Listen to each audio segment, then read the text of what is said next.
Mass Maharaj Raviteja గారు.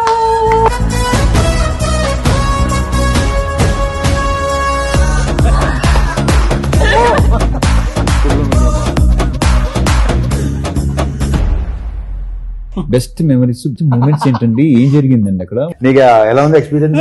భలే ఉంటాయి ఇలాంటి అడగండి. అప్పుడు దాకా మన కష్టం, మనం ఉండలేము, అప్పుడు దాకా ఆగలేము. ఏమిటండి ఆ సాహిత్యం ఏంటండి? వద్దు వద్దు, అది అవదమ్మా, చెప్పిస్తావు. నేను ఆయనతో ఇప్పుడు ఇది 4వ సినిమా. ఇప్పుడు ఇక్కడ ఏంటంటే ఇది నీ హోమ్ ప్రొడక్షన్ కదా, మీ బయట రారు కదా, ఇక అక్కడే ఉంటారు ఇక. అదేం లేదన్నా బలవారే. అదే ఎలా ఉన్నావు పొద్దున, మళ్ళీ హీరో గారు సాయంత్రం కూడా అదే ఓకే బాయ్, ఇదే ఎనర్జీ. కట్ ఇప్పుడు చెప్పలేదు నాకు, ఇంకైనా ఎత్తాడేమో అని చూస్తుంటాడు. చెప్పా నువ్వు ఏదో తేడా. అప్పుడు వెళ్ళలేదు కదా, ఇప్పుడన్నా.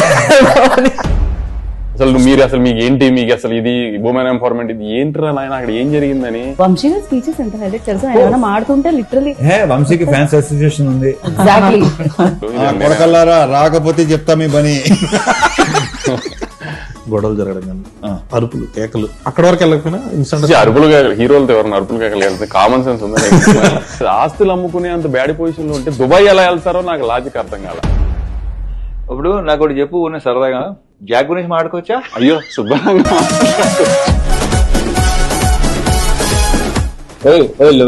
లేవు అలాంటి ఏంటంటావు?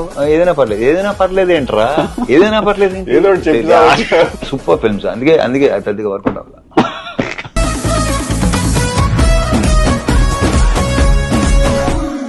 అంతే.